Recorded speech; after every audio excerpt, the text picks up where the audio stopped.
Shadrick, Mike Dempsey, and pride of the Jaguars, Fred Taylor, bring you highlights and analysis from today's game.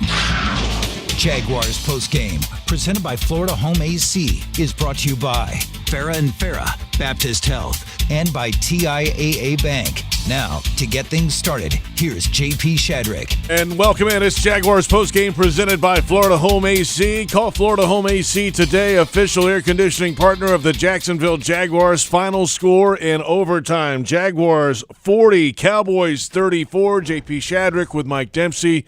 Fred Taylor coming up shortly. The Jaguars trailed by 17 points late in the third quarter. They rally back to take the lead, gave up the lead, tied the game at the end of regulation on a field goal somehow, and then go into overtime, and they go 3 and out. But an interception returned for a touchdown by Rayshawn Jenkins seals it. Jaguars get the win. They're now 6-8.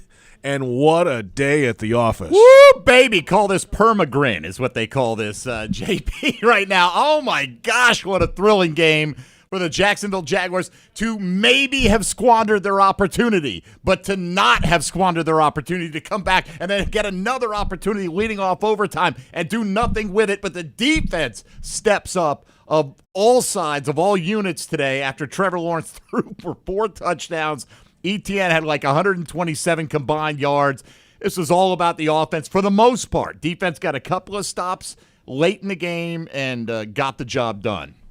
So the Jaguars get it done. The final score 40-34 in overtime.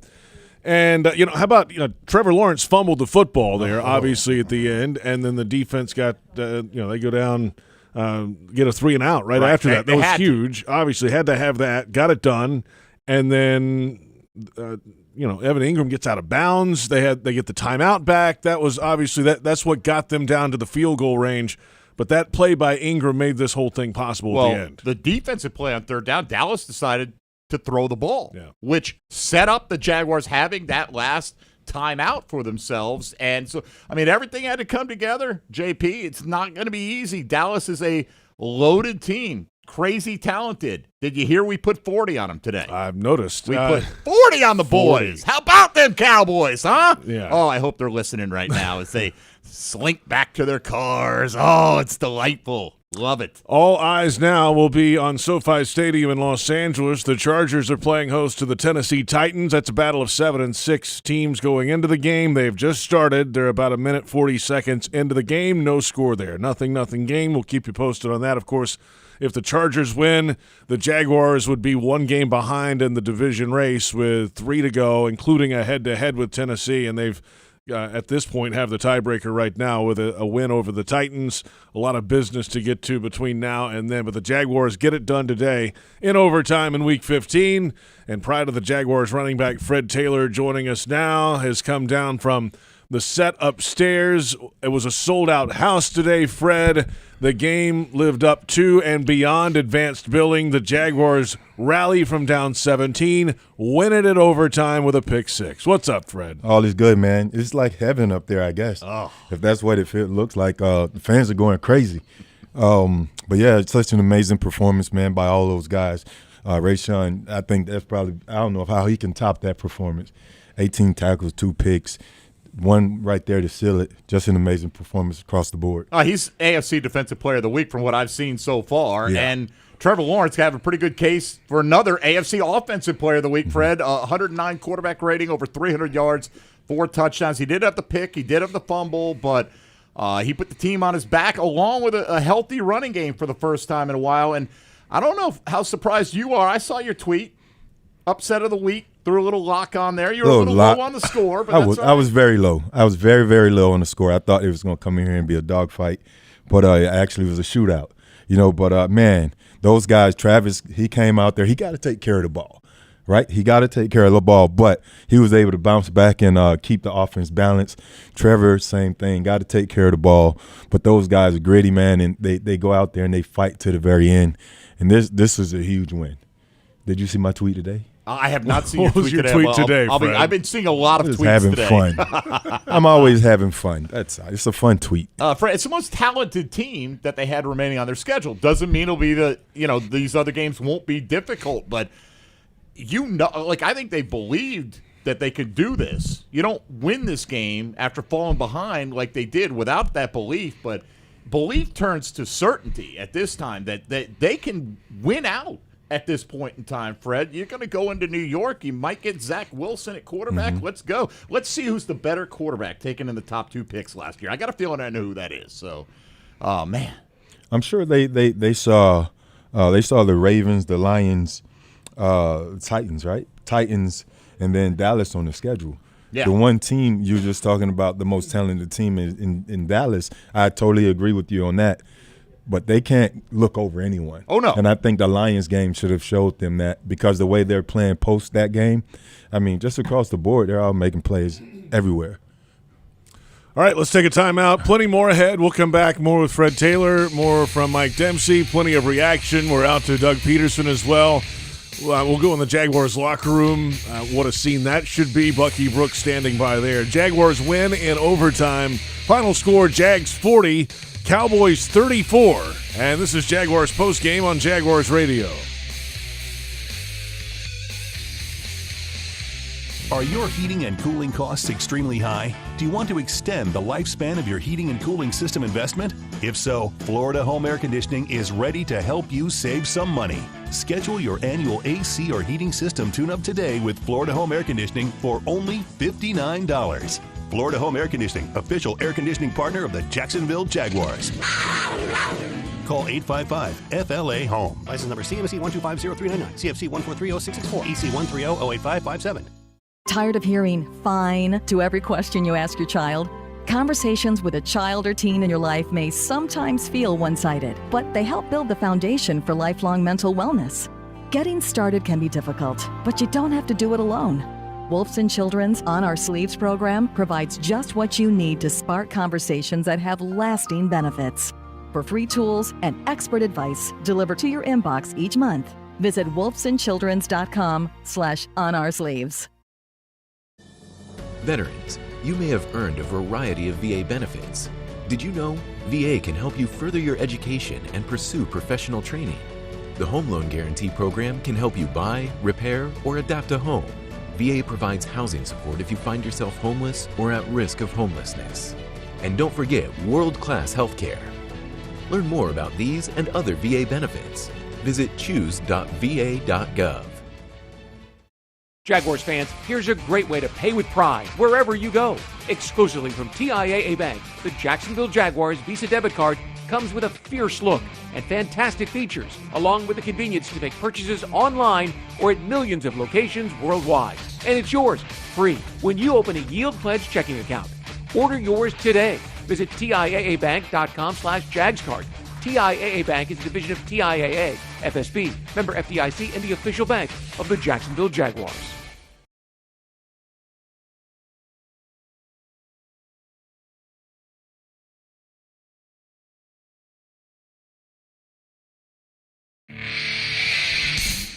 Welcome back. It's Jaguars postgame presented by Florida Home AC. Final score in overtime in Week 15. Jaguars 40, Cowboys 34. The Jags improved to 6-8.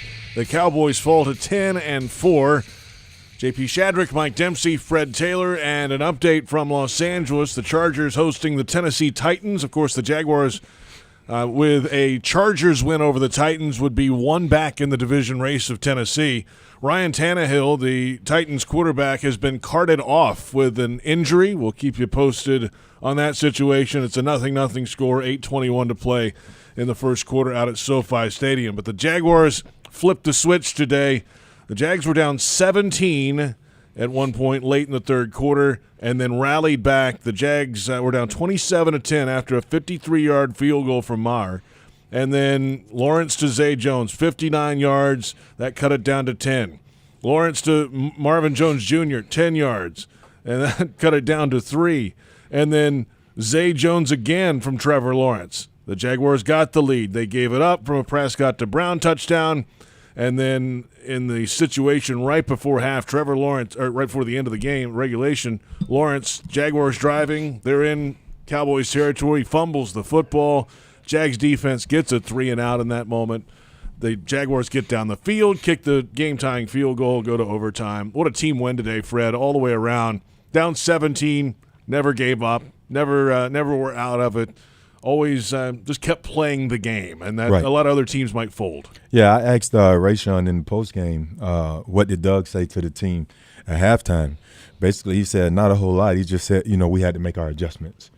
And I thought that they should play more man coverage and get up in those receivers' faces and challenge them more. And it seems that ended up being a success for them. Wow. Let's go to the locker room now. Bucky Brooks is inside the Jaguars locker room, and we'll get to him in just a moment. Bucky Brooks, sideline reporter there now, and he has a special guest on the defensive side of the football. Who you got, Bucky? Yeah, Arden Key, man. Arden, big win. You guys rallied back. You showed all kinds of toughness and resilience. Tell me, what went into winning in the second half? We just knew that we had to do what we do. We knew the first half, it really wasn't us. We made a couple adjustments.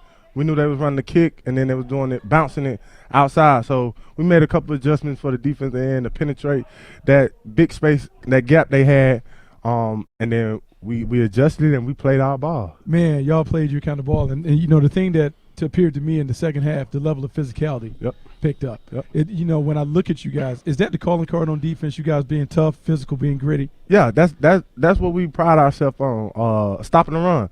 And in order to stop the run, you got to be physical. You got to get your nose bloody. And that's what we did today coming out in the second half. But I think it started a little bit towards the end of the second quarter, and we just rolled that over to the third and fourth quarter. So now for the second week in a row, you guys have played two physical teams, and y'all been able to go toe-to-toe. So when you think about building momentum heading down the stretch, how do you carry those two performances down the stretch to start beating on people? I think you continue to do what we do. We keep it simple. We keep the game simple, the play calling simple, and we just allow our guys to play football. And I think we started doing that coming off on the bye week.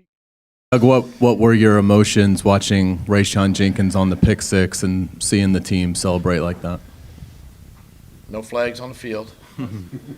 Didn't step out of bounds. Make sure he caught the football. There were a bunch of things still going through my head, but I've been a part of, I think, 2 walk-off games. One when I was a player in Green Bay. In fact, the guy on the other side of the field, Al Harris, actually picked it off for us and went into the end zone.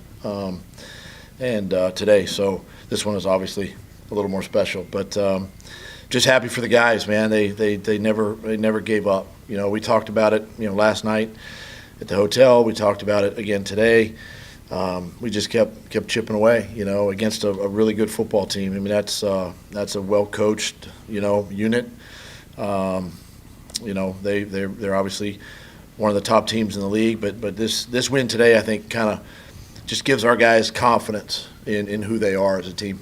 There's a magic with a franchise quarterback. Do you see the belief in Trevor Lawrence in the locker room? How is that growing, and particularly over the last 5 or 6 weeks? What's that belief like that the team has? The belief has always been there. And Trevor's done a great job of just running the show, running the team, doing what he's capable of doing, and just so happy for him, but really for the whole team. But just the guys are starting to believe in themselves too, and that's important down the stretch, and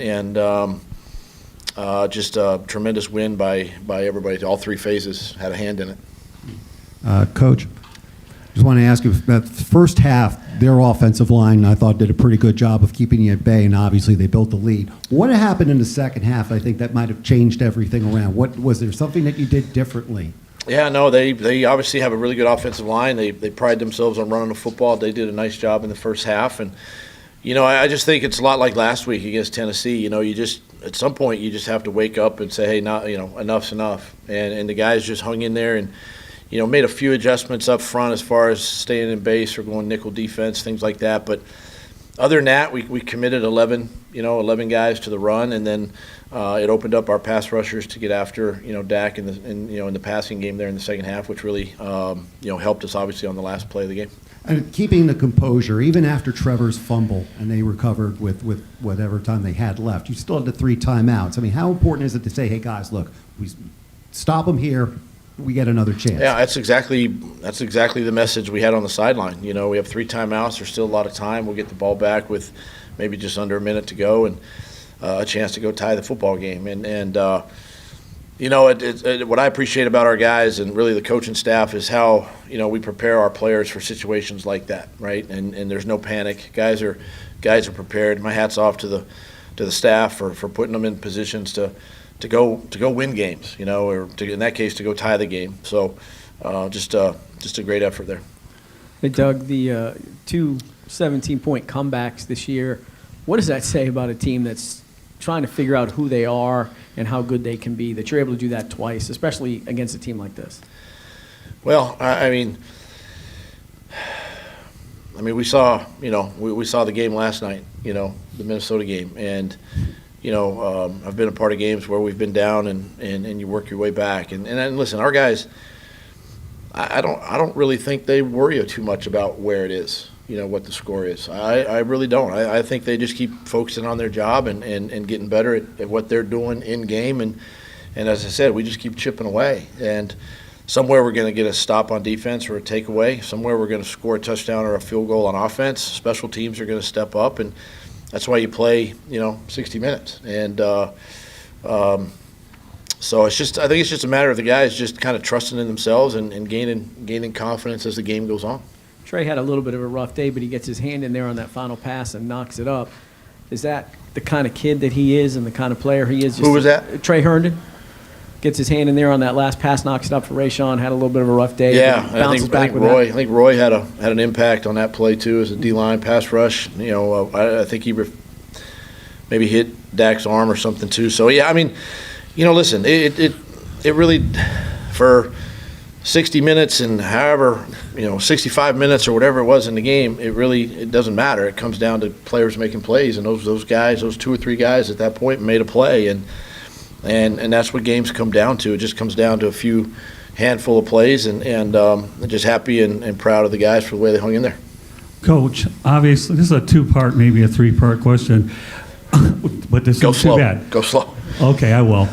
Yogi Berra had the old saying, it's not over till it's over. We saw what happened with, obviously, the game yesterday with Minnesota and Indianapolis. So is there any kind of like a halftime speech when you know you're behind by a lot, especially against a top-tier football team? There's, listen, I've been around this game a long time, from my dad coaching me in Pee Wee leagues to now, and there's no magical speeches. There's no words you can say. It just comes down to the players, as we talk about players making plays, and these guys are playing with a lot of confidence. They're playing together. We're playing complementary football. We've early in the season we probably weren't. We're doing that now, and I guess the biggest thing too is if we just continue to focus on us and keep it internal.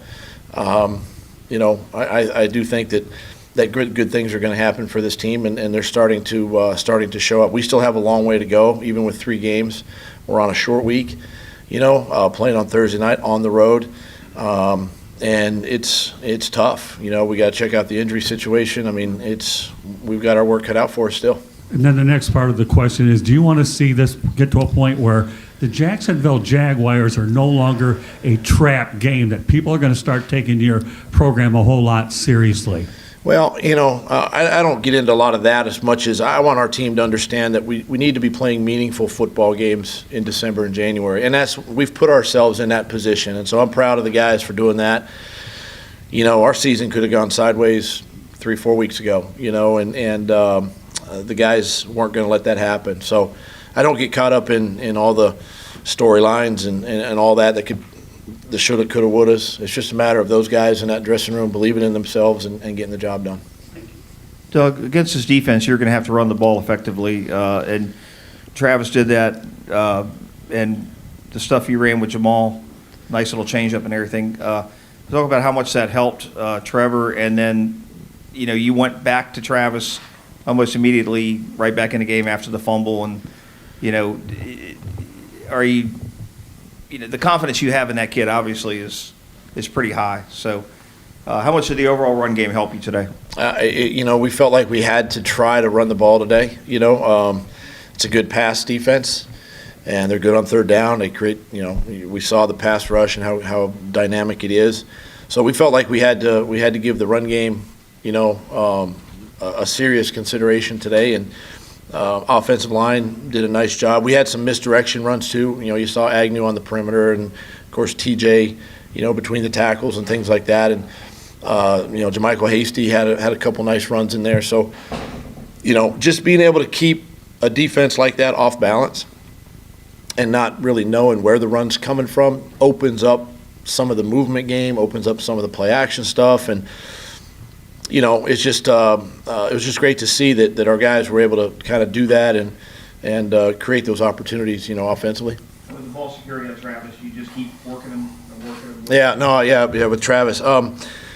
It's like a quarterback. If you throw a pick, we're gonna put the ball back in your hands the next time we get a touch, and I wanted to make sure that he, Travis knew that we still have a lot of confidence in him, and we're gonna keep feeding him the football, and he did a nice job after that, and we just got to keep coaching him and making him understand that, hey, listen, ball security is everything. Coach, 4 touchdown game today for Trevor, but talk about how your receivers today stepped up big to make that possible. I mean, these guys it's an unselfish group. They work hard in practice every single day. You never know who's going to get the hot hand, in a game. A week ago it was 17. Zay had some nice catches today. Christian down the stretch. Marv got in the mix, screened to TJ. I mean, there's all kinds of things that took place in this game. But just the way these guys, I think, work with one another, work with Trevor, the way they practice, the way they study their opponent, study the game plan, says a lot about who they are and the type of people and men that they are. Hey, Doug, Cam Robinson, Jawan Taylor, can you update us on those? Yeah, I'll check with Ferg when I'm done here. I don't have any updates right now. Okay. Is there a fear that it's a severe one on Cam? I don't want to speculate. Okay. Yeah. Does this – sometimes coaches just get a feeling about a team. What's your feeling about this team? Do you have a feeling that it's a special team? And that doesn't necessarily mean you go win a Super Bowl, obviously, but do you have a feel about this team? It's a special team in the sense that I'm seeing this group starting to come together, playing that complementary style of football. Even going back to training camp, the way we practiced and the way we, did things back then. You had the hope and the glimmer, and that we would one day be one of those football teams, and it takes time. I've said this before. It's not an overnight fix, but the way these guys continue to work together, I'm telling you, the way they practice. I know you guys don't see practice all the time, but the way they practice, and they practice hard, they just keep believing in themselves. And so from that, it's a special team, because I really don't think you win games like this if you weren't a close group, if you didn't have the right leadership in the locker room, if you didn't practice the way we practice. So hats off to the guys for really buying into all of that. Thanks, Coach. All right, guys. Thank you. Security. Right. But, in terms of picking up chunks, man, you see he gets the ball and he hits the hole hard, Fred. Yeah, he does hit it hard. He runs up in there. But, again, that ball security will have you on the bench. So, hopefully, he's aware that he needs to take care of that ball. But shout out to Jamal Agnew too, man. I just like that. They have a nice little dynamic, between those two guys. He has a lot of extra juice, and he makes big play after big play. End around handoffs. He can get the corner. Other guys couldn't get the corner. I mean, that gives you a little extra dynamic. He had 52 yards on the ground on 3 carries. Huge. I like to see him go between the tackles. Jamal? Oh, yeah. I mean, he can – I think he'll develop power just through his shiftiness. He gets low. He never really gets hit hard. Just a good player, man. I do want to see him get more carries in the backfield. Jaguars win it in overtime. Final score, Jags 40, Cowboys 34. The Jaguars are now 6-8. They're, of course, second place in the AFC South. The Titans are playing right now. We'll keep you posted on that ball game. Of course, 7-0 the score there. Chargers with the lead as they start the second quarter at SoFi Stadium. Cowboys are 10-4, and the Cowboys play the Philadelphia Eagles next week. The Eagles, of course, lead the NFC East. The Jaguars have a short week. They'll head up to New York to face the Jets on Thursday Night Football, and they'll have Christmas weekend off. Then it's on to Houston, and then it's here to host the Tennessee Titans. But first things first, a recap of this one with the Locker Room Report, presented by Baptist Health and the Jacksonville Orthopedic Institute, the official sports medicine provider of the Jacksonville Jaguars. We go outside the locker room. Bucky Brooks has head coach Doug Pederson. Wow. Coach, wow. That's wow. Thoughts, like, after that, like, wow. You know, the only thing I can think of is, like, in game, we kept talking on the sidelines. You know, first of all, there was no panic. There was no, we talk a lot about sense of urgency and, which means no panic, right? It just means, hey, let's just have kind of a heightened awareness of our jobs and our responsibilities and things of that nature. And so there was no panic. We just kept talking about chipping away. I told the team, all week that this was going to be one of those 4-quarter physical sort of heavyweight bouts, and anytime you play the Cowboys, which is a great football team, that's what you're in for, and we knew defensively we had to stop their run. They had a lot of success in the first half. We made some adjustments, and really committed more, to the run. And in the second half, offense got on track there, say middle of the second quarter or so, and really kind of carried it through the second half. But again, just chipping away, and the guys, what you're seeing too are the guys are believing. They're believing in each other. They're believing in, I think, our schemes. And I've said this a while back. It's not an overnight fix, but very proud of the guys for how they fight, how they battle, how they practice, how they prepare, and they truly do believe in each other. Coach, one of the things that you've been around great quarterbacks. And there's something about when you're around a great quarterback and what it does to the rest of the team in terms of hope, belief, optimism. I'm noticing when I'm watching the team play, the defense is looking at the scoreboard, seeing what number 16 does. Talk about the growth that Trevor Lawrence has made since the middle of the season, where he's kind of become that kind of guy. He's really taken that next step, and he's a young quarterback, second-year player, first for us that, has really matured in front of our eyes. And the first part of the season, probably not there yet. He's played like a rookie. Now he's playing like a seasoned vet. And look, I love his demeanor. I love his attitude on game day. He's got that, eye of the tiger. He wants to, he wants to put daggers in people. I mean, that's just the way he is. And I appreciate that. And the guys see that. And I think it kind of came, into the spotlight last week, the last play of the game, the kneel down, where he's standing up for his offensive lineman. He's taking control in those things, and the players see that, the team sees that, and so they're going to continue to rally around him. There was, even when we had the fumble at the end of the game, still had timeout, still had time. We talked about it. Trevor was confident, he was ready to go. And wanted the ball back, and he took us down and, gave us an opportunity to kick that tying field goal. So it's funny. I was talking to Arden Key, and Arden Key, who's been around winning teams, he talked about the whole goal is to play meaningful games down the stretch. He talks about, you've mentioned that and those things. So now we're in that stretch. As the coach, what changes when we get into that meaningful stretch? Nothing changes. Nothing changes. You still have to. I always say this a lot. You have no substitution, for your preparation and your hard work. You can't substitute that. You got to continue to work hard. You got to practice. You got to study. There's no substituting for that.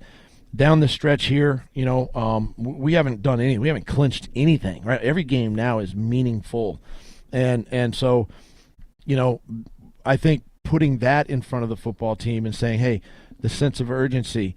Playing meaningful games. Every game matters now down the stretch. We're playing for our lives. We're playing, every game's a playoff game for us. And we took a step in the right direction today, and we got a short week. We're playing against a good football team. I think, lost by 3 today, and they're going to be ready to go, and then we got, a little bit of a break over the holiday, and, we got 2 division games coming up. So, it's there for us, but I'm not looking past, obviously, today and then Thursday. And so for me, it's a matter of just keeping the guys grounded, understanding what's in front of us, and how we can, still reach our goals. Last thing, because you talked about the short week. Like, how do you handle a short week? Emotional game today, short week game on Thursday. how do you get the team ready to be at their best on Thursday? You know, one of the things is you obviously in this league, as you know, Bucky, it's like a 24-hour rule. We've got like a 12-hour rule, and you know, one of the things you talk to the team about even tonight is you got to be smart with how you handle tonight. You know, what are you putting in your body? Getting rest tonight, getting hydrated again. You know, because it's a short week. It's 48 hours. We're on an airplane and we're heading to New York. You know, and you know, so for me, it's a quick turnaround. We got to flip the switch. We don't even worry about this game. You know, from the standpoint of watching it or making corrections, we're focused on the Jets, and it's my job to make sure that we don't. Yeah, we want to ride the emotion, and I think that fuels emotion, victories like this. But at the same time, it's still hammer down, and I got to get the guys regrouped, refocused for a short week. All right, well, I'm going to let you enjoy your 12 hours before you get focused. It's going to be a quick 12. Yeah, great win. We look forward to seeing it on Thursday. All right, thanks, Bucky. Yep. All right, that's the head coach, Doug Pederson, with Bucky Brooks outside the Jaguars locker room. Let's pause 10 seconds for station identification on the Jaguars radio network.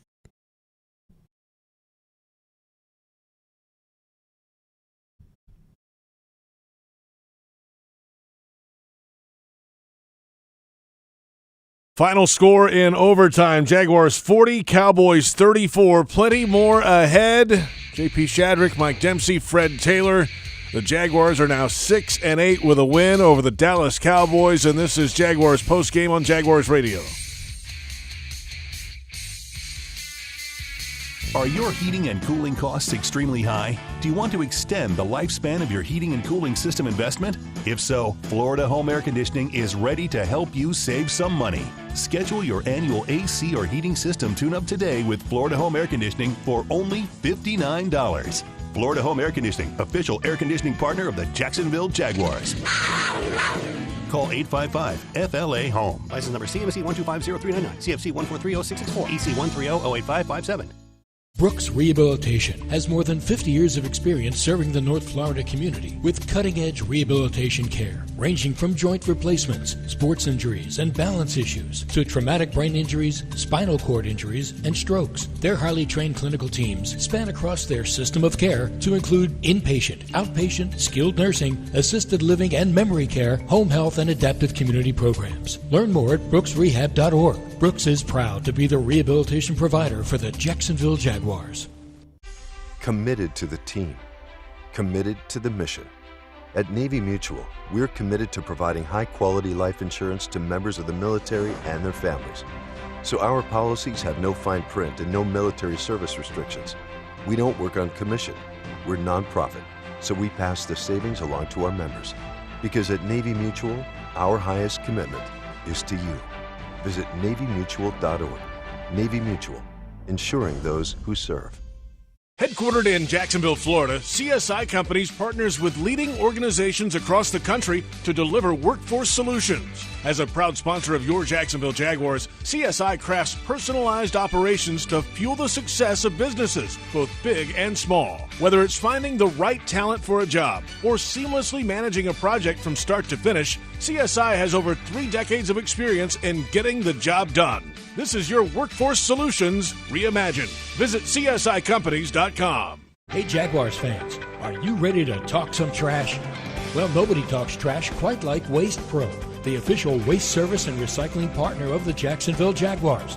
Specializing in residential and commercial solid waste and recycling collection, processing, and disposal, Waste Pro is equipped to handle all your recycling and garbage removal needs. For service, call 904-731-7288. Waste Pro, caring for communities and caring for Jacksonville. Tired of hearing fine to every question you ask your child? Conversations with a child or teen in your life may sometimes feel one-sided, but they help build the foundation for lifelong mental wellness. Getting started can be difficult, but you don't have to do it alone. Wolfson and Children's On Our Sleeves program provides just what you need to spark conversations that have lasting benefits. For free tools and expert advice delivered to your inbox each month, visit wolfsandchildrens.com/onoursleeves.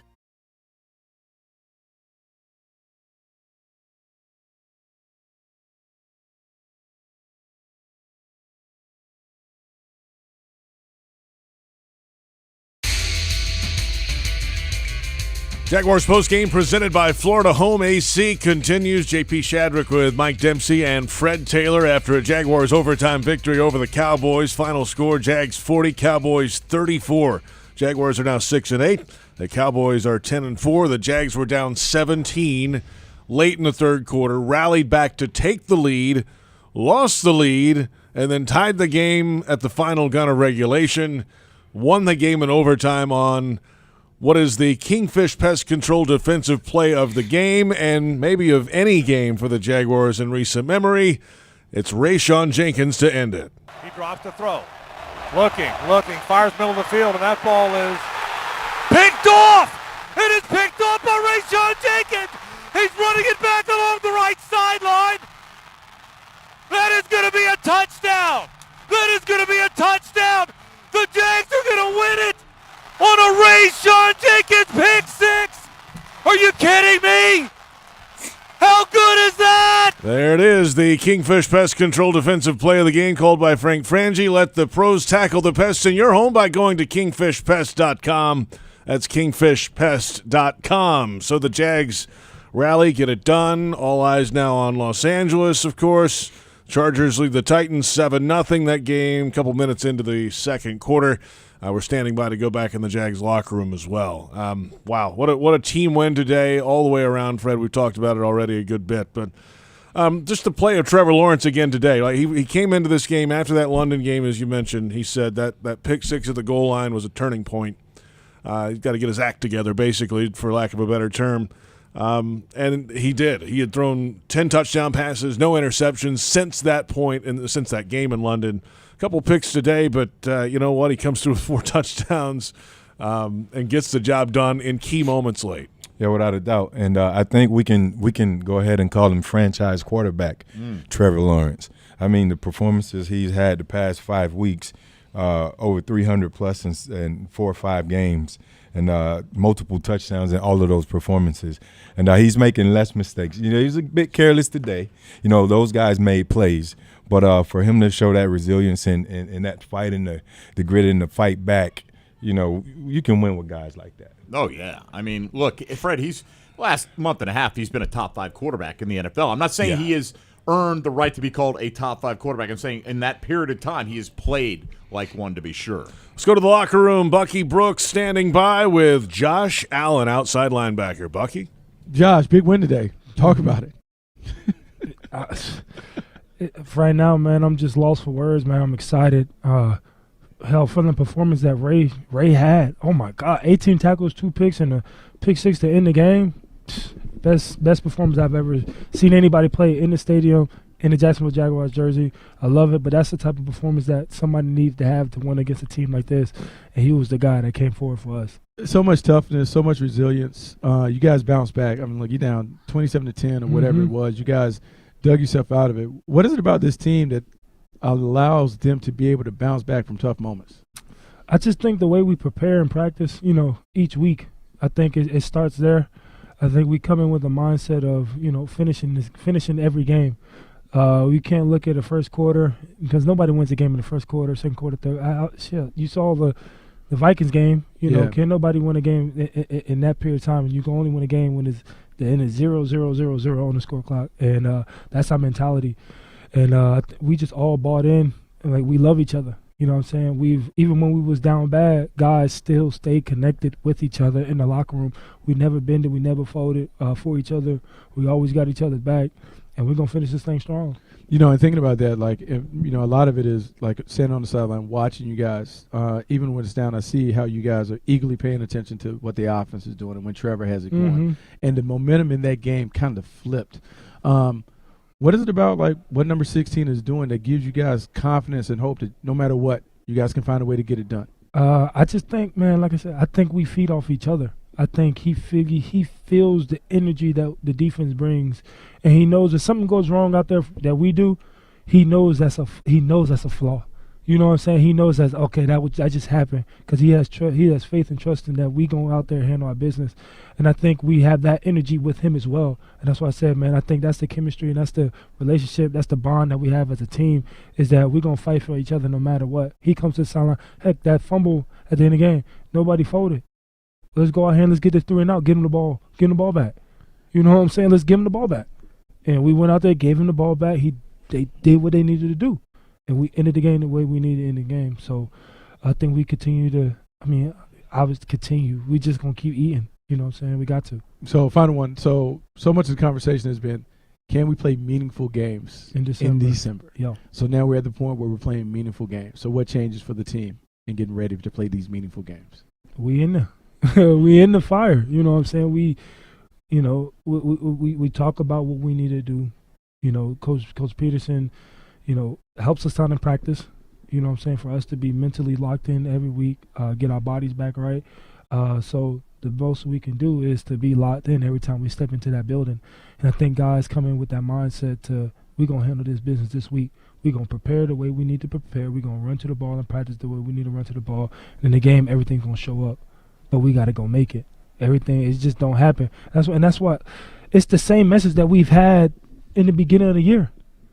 But we just had to believe. Like, you know what I'm saying? I think we had this moment now where it's like, man, we know what we are. And if the score at the end of the game is a 0-0-0-0, that's the only time we going to feel like we lost. Yeah. But if it ain't 0-0-0-0, we can win this game. And I think that's the mindset we got, and we're going to continue to do it. But we need performances like Trevor had last week. You know what I'm saying? He had an individual performance that Evan Ingram had an individual performance that we needed to uphold to get past that team. Today, Rashad Jenkins on defense. Yeah. 18 tackles, 2 picks, and the one to win the game. Bro, so next week, we got to continue to do it. But our philosophy on defense, man, is takeaways. And we took the ball away when it needed to be most. Like, it wasn't early in the game when, you know what I'm saying, we probably, we need to get it. And we know we don't press for it. Like I said, 0-0-0-0. We're going to play like that. We're going to get these takeaways, and we're going to leave happy. We're going to do our job. Well, that's cool, man. Enjoy for the next, 12 hours because you got a short week. Then you got to do it. But we'll see you on Thursday. Got to get another win. Yes, sir. Yes, sir. It's Josh Allen, outside linebacker. Well done, Josh. 3 tackles, a sack, 2 tackles for loss, 2 quarterback hits for Allen today, and job well done for this Jaguars team as a whole. Back in a moment, we'll get into the stats. More with Fred Taylor and Mike Dempsey coming up as well. Jaguars win in overtime, 40-34 over the Dallas Cowboys, and this is Jaguars Postgame on the Jaguars Radio Network. At Five Star Credit Union, you inspire them to go the extra mile to meet your financial needs. That's why they offer Jaguars fans more banking options like better rates and no hidden fees. Their team is also dedicated to making the communities they serve stronger, volunteering their time and talents while donating millions to local nonprofits. Five Star Credit Union, ViStarCU.org. Go Jags! You're beyond busy. Between work and the kids, the dogs and the cat, let us help. With Publix Delivery powered by Instacart, you'll get the items you need from the store you know. Just shop online, select the time you'd like your order delivered, and grocery shopping is done, giving you more time to take care of everything else. Publix Delivery, powered by Instacart. Visit Publix.com/delivery to shop now. That's Publix.com/delivery. Item prices vary from in-store prices. Service fees may apply. Available in select zip codes. Publix, where shopping is a pleasure. Everyone circle up. I know it looks rough out there. Sure, we're down 24-6, but we came here to play differently. We need a game changer. Something like Ring Central, the business phone system that's more than a phone. I want you to communicate like you can talk to anyone, anywhere, all from the same app. Now get out there and play like you're using Ring Central. Ring Central. Simpler communications. It's football season, and time to take your game to the next level with a Ford F-150 truck. Light up your tailgate with an available Pro Power onboard generator. And with an available 3.5-liter EcoBoost engine, you can tow just about anything you need to rule the stadium lot. Ford F-150, part of the F-Series lineup that have been the best-selling pickups for 45 straight years. Get to your local Ford store today. Proud sponsor of your Jacksonville Jaguars. Welcome back. Jaguars postgame presented by Florida Home AC. Jags win in overtime over the Cowboys, 40-34. J.P. Shadrick, Mike Dempsey, Fred Taylor. An update from L.A. The Titans have tied the game 7-7 on a Derrick Henry direct snap, 4-yard run. And 7-7 the score, 10:09 left in the second quarter at SoFi Stadium. We'll keep you posted on that one. Let's take a look now at the VyStar final stats. Jaguars Game Day Radio is brought to you by VyStar Credit Union. Do good, bank better. And we start with the team stats in this one. The total yardage in favor of the Jaguars, 503 to 397. Rushing yardage, 192 to 154 in favor of the Jags. Passing net, 311 to 243 in favor of Jacksonville. Third down conversions, the Jaguars were 8 of 12 on offense today. Dallas was pretty good early in the game. They didn't finish that strong. 9 of 16 for the day on third down for the Cowboys. The Jags had 26 first downs. The Cowboys had 24. Penalties, 4 for 37 against the Jags, 2 for 18 against the Cowboys. Turnovers, the Jaguars gave it up 3 times. The Cowboys gave it up twice, including, of course, the pick 6 in overtime for the Jaguars to win. Time of possession in favor of Dallas. They held it for 35 minutes, 26 seconds in the game.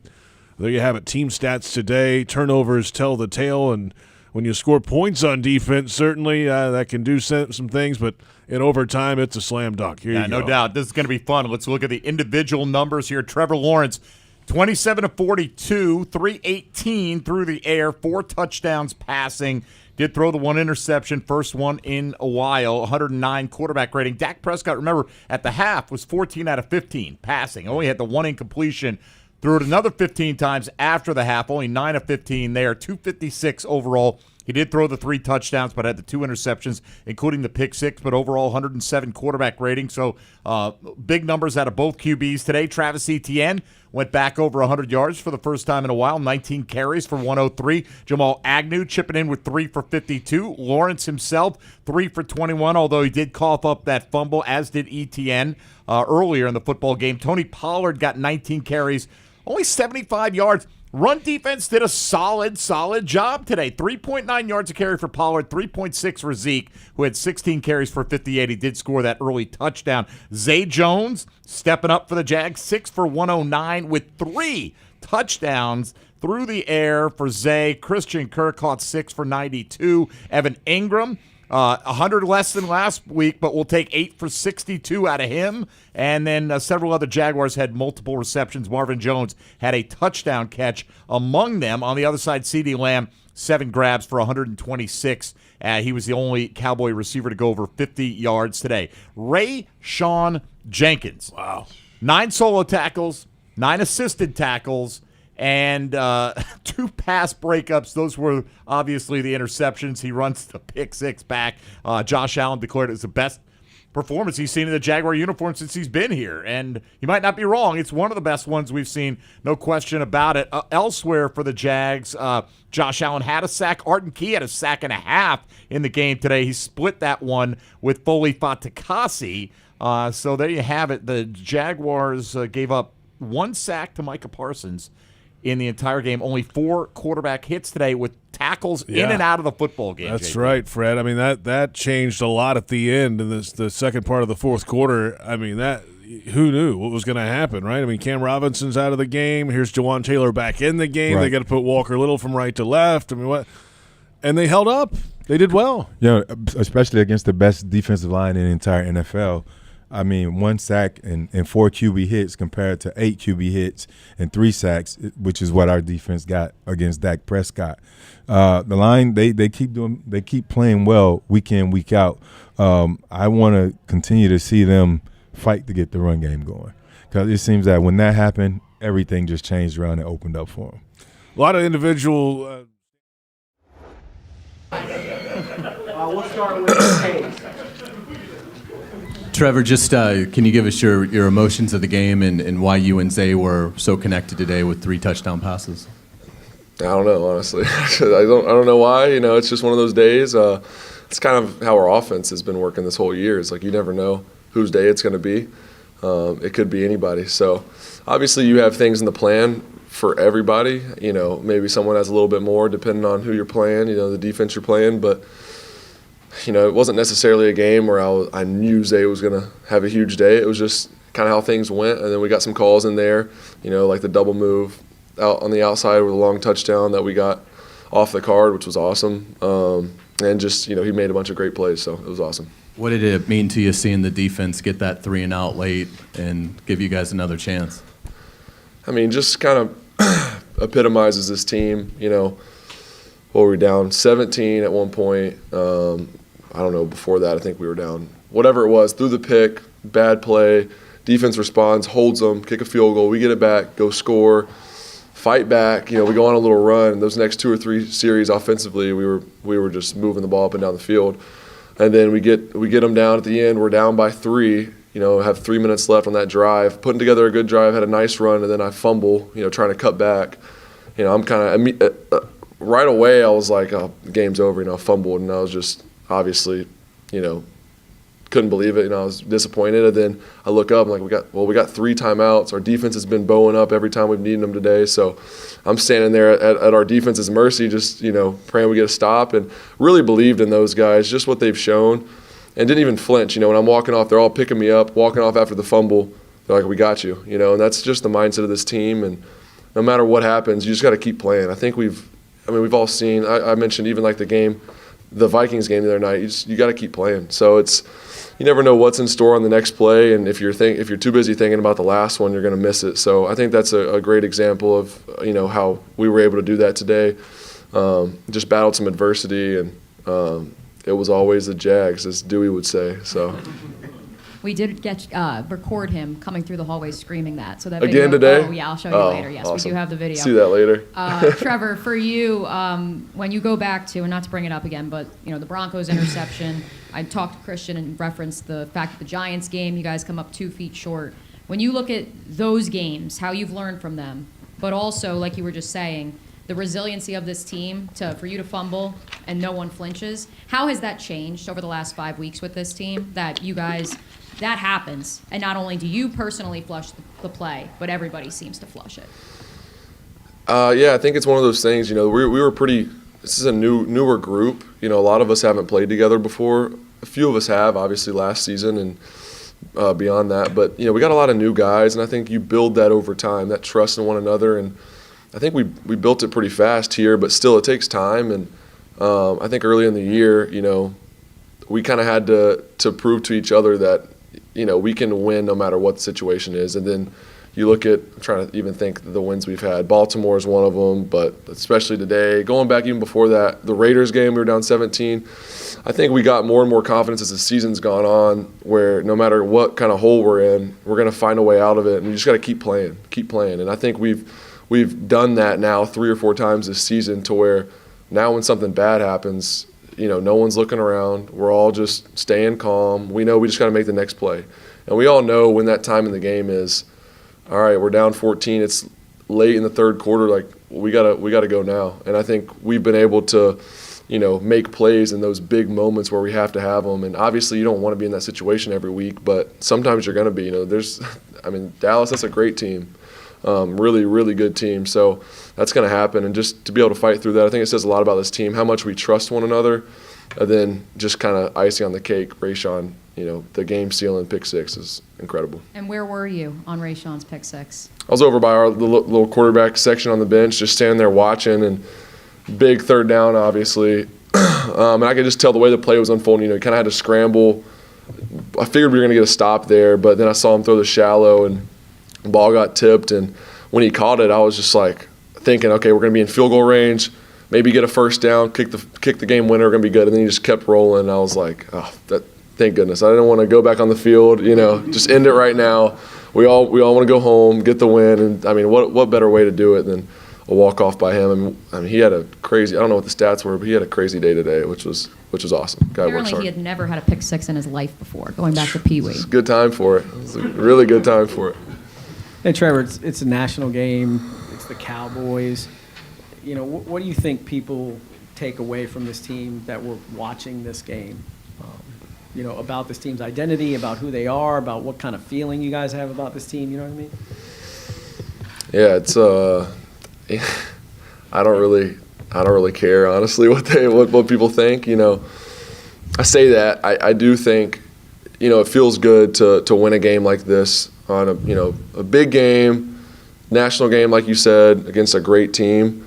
It feels good just to, you know, show who we are. So you can't lie. I mean, that feels good to show people that, but it doesn't change anything about us. You know, we're the same group.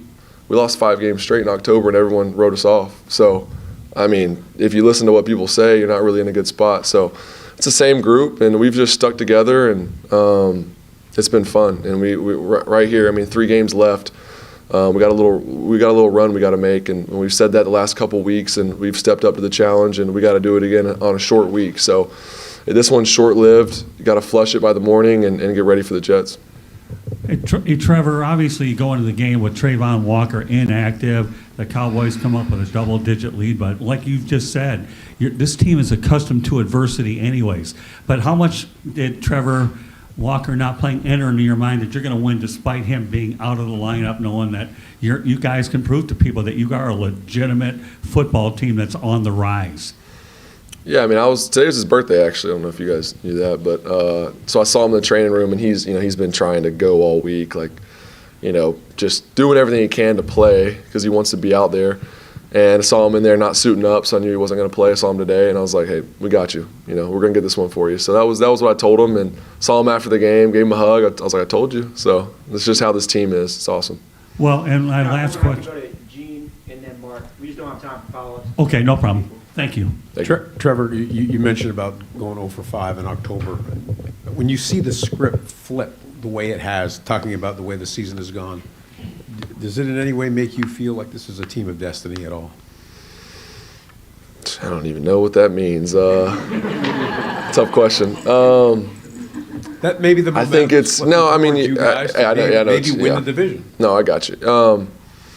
I think that it just shows what this game is about. You're never out of it, and obviously we put ourselves. We've been saying this for a while. We put ourselves in a hole with that little rough stretch we were on, but you're never out of it. And I think that's the cool thing about this game is you get to see yourselves fight through adversity, be resilient, and we're a lot better for it. Even today, just the way we won that game. When you win games like this, like we did at Baltimore too, and the Raiders, all those things, when you win games like this, it just builds so much trust in your group. And when this comes up again, because it's going to happen again, we're going to be down 7 or 14 again, and there's no panic because we've been there. Literally, that's what we say on the sideline is, hey, we've been here before.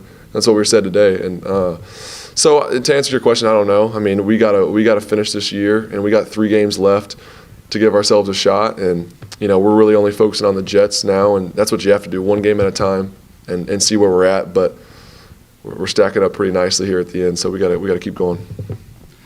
Trevor, the pass that got you in the field goal range to tie the game up. Tell us a little about that play, because obviously getting that timeout was an important thing. How many different options were there before you snapped the ball, got the play?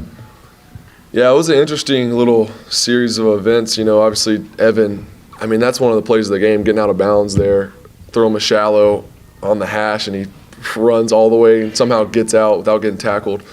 And then after that, it was 3rd down, and we get up there, and they're bringing cover 0, and then they called a timeout. We would have to, obviously they're bringing pressure, so you got to kind of figure out what play you want to get in. So I was kind of assessing that. They call a timeout, gives us time.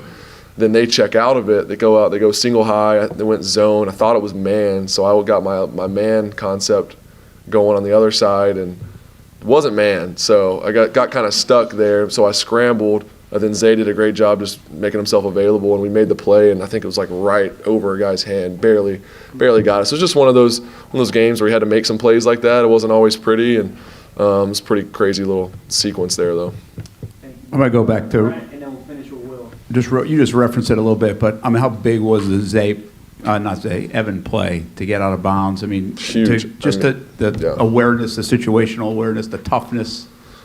Just it's kind of like everybody asked me last week when he had a huge game, is it cool to see him have a game like that? I'm like, yeah, but he's been a great player for us this whole season, and like I said, doesn't always showed up on the stats, but even that play, you could argue that helped us win the game. If he doesn't get out there, we burn the timeout.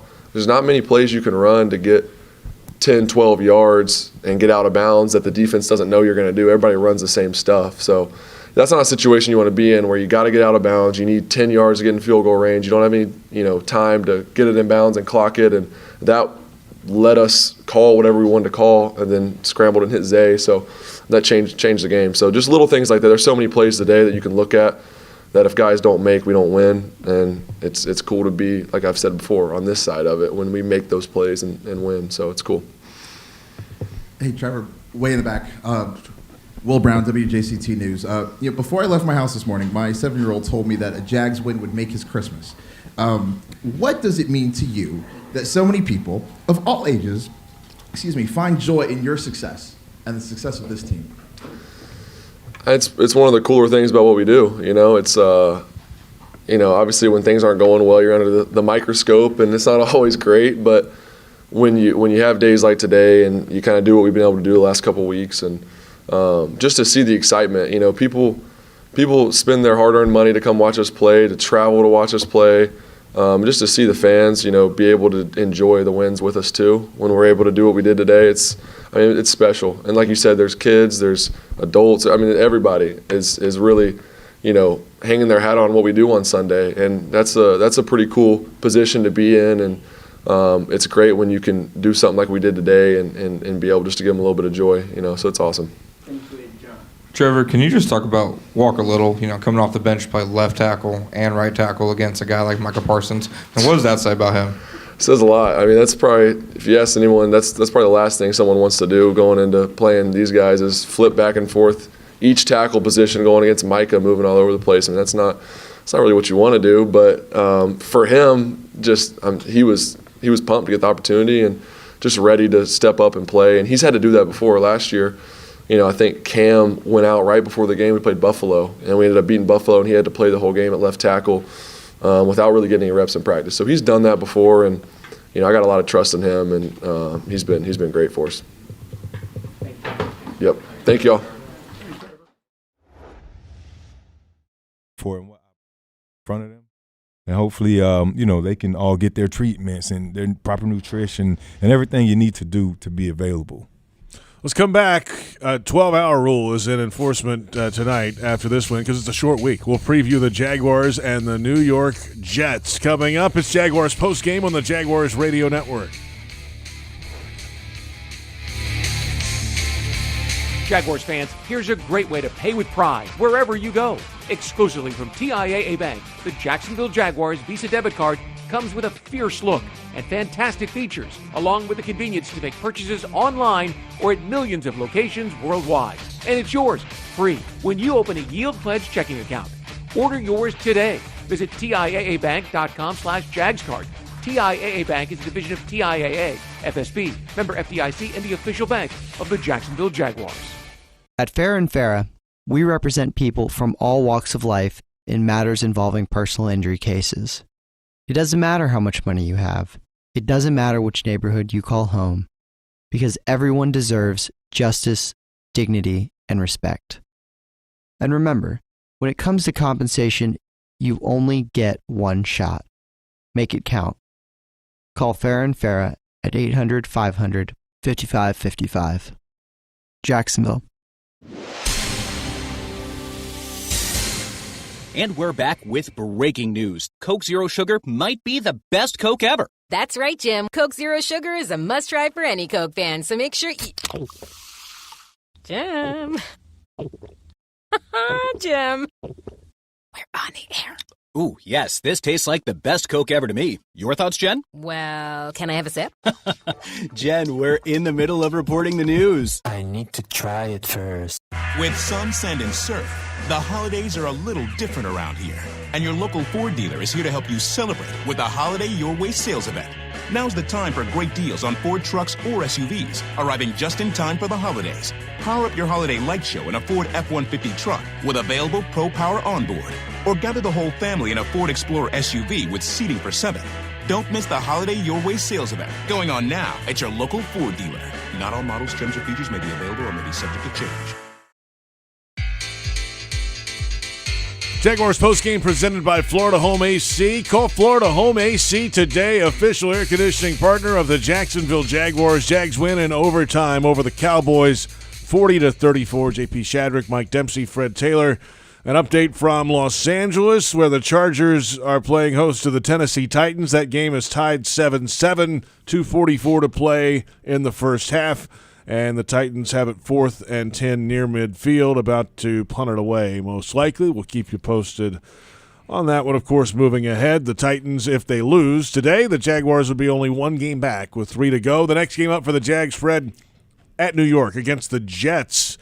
Well, they've got quarterback questions, to say the least, in New York these days.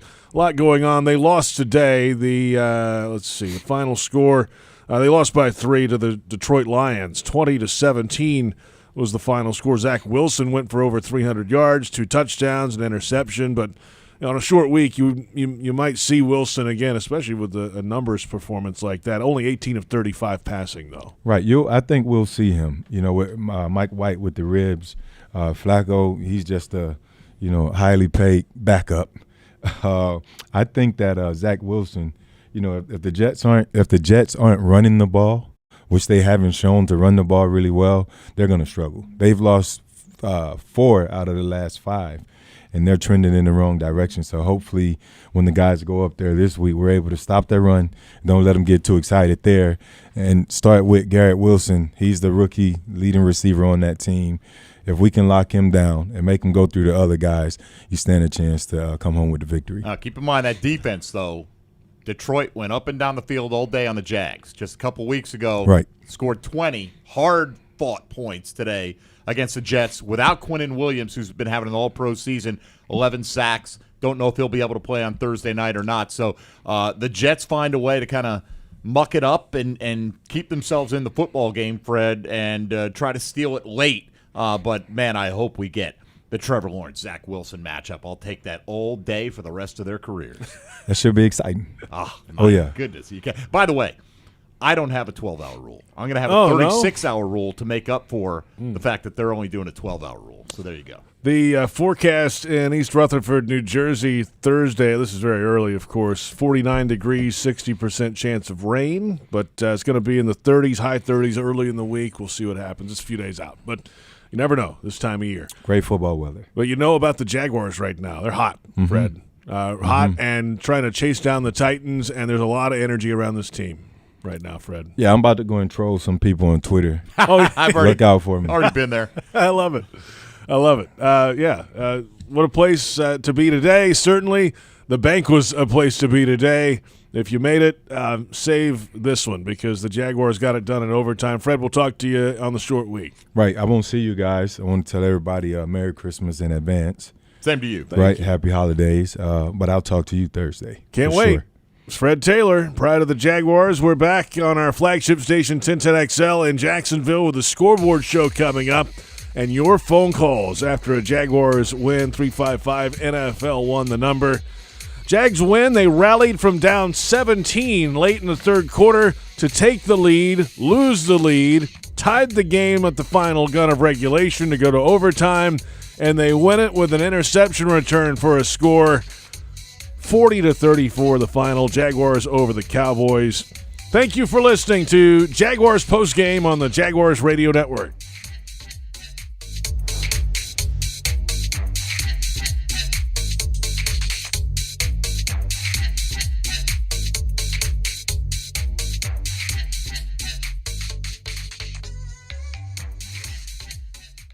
The Jaguars are future-focused.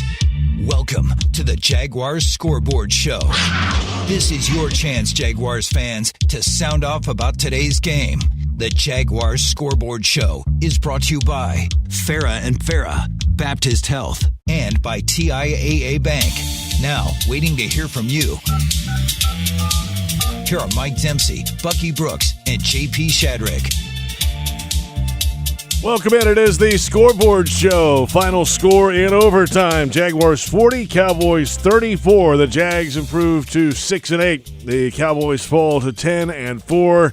We are scoreboard watching, of course, to see what's going on in Los Angeles. 7-7 game there. Chargers-Titans. Chargers have the football at the Tennessee 39 with 42 seconds left until halftime.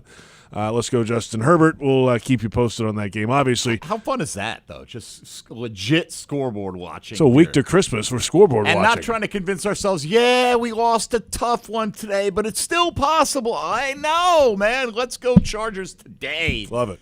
And if they win the Jags, then they can't. Nobody can control what they do. They win their games, headed to the postseason. You know, I know they got to worry about them one at a time. That's fine. I don't.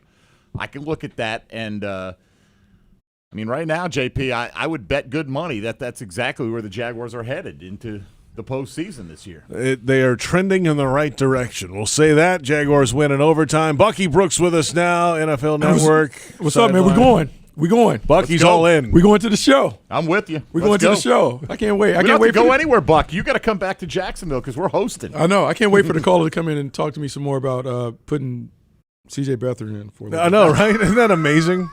A month and a half ago. C.J. Beathard needs to get a little time. Trevor needs to chill out. Yeah. Unbelievable. I can't wait for that. That's going to be a lot of fun.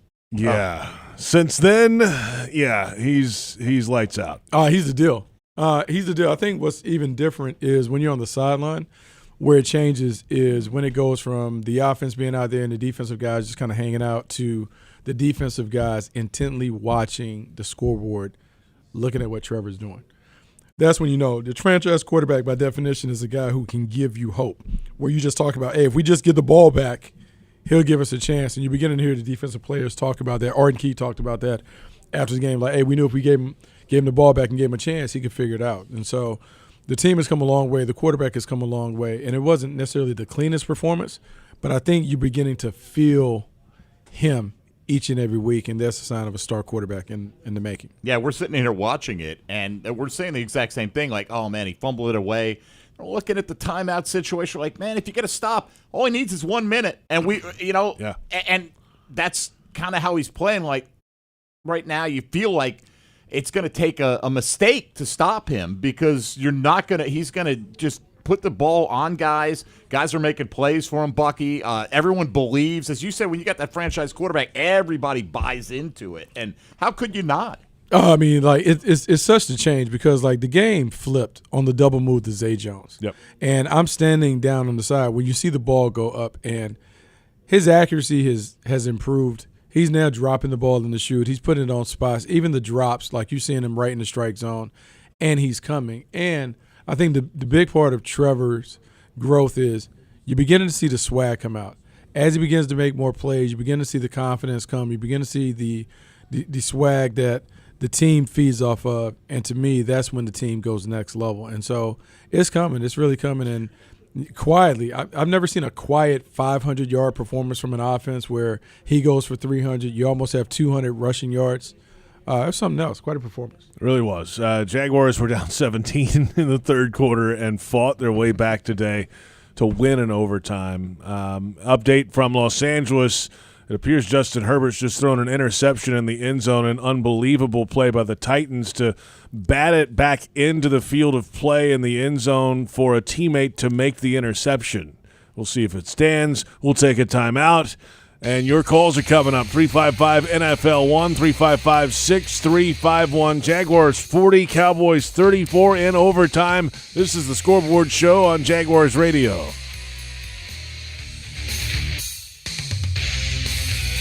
Restaurant Orsay is a bustling French-American bistro focusing on classic French techniques with their chefs incorporating a traditional Southern influence.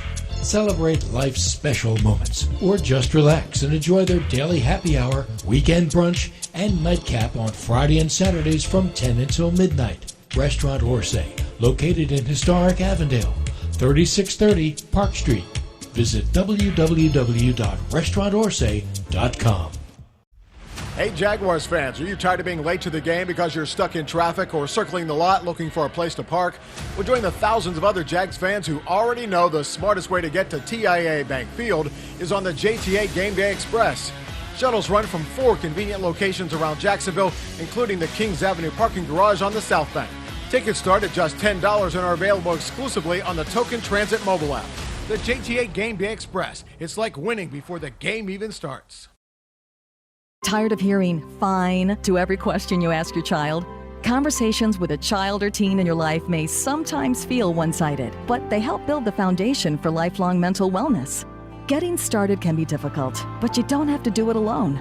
Wolfson Children's On Our Sleeves program provides just what you need to spark conversations that have lasting benefits.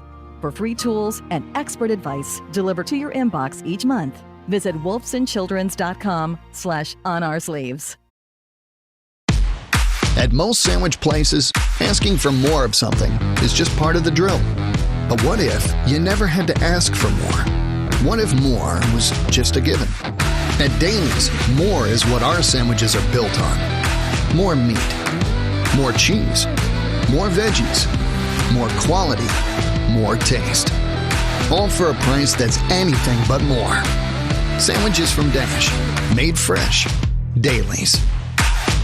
Decisions are a part of our everyday life. Whether you're building a football team or building your education, your success is built on the decisions you make. So choosing J-Tech as your career training destination should be a no-brainer.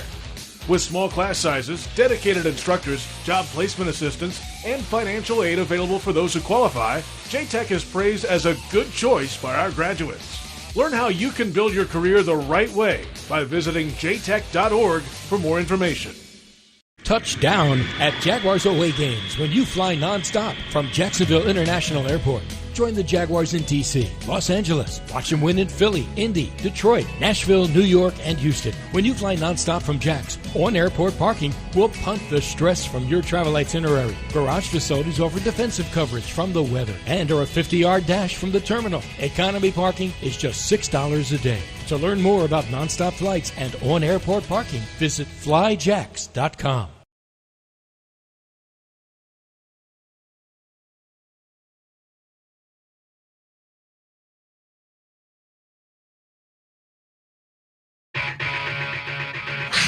The Jaguars Scoreboard Show. Scoreboard Show continues right now.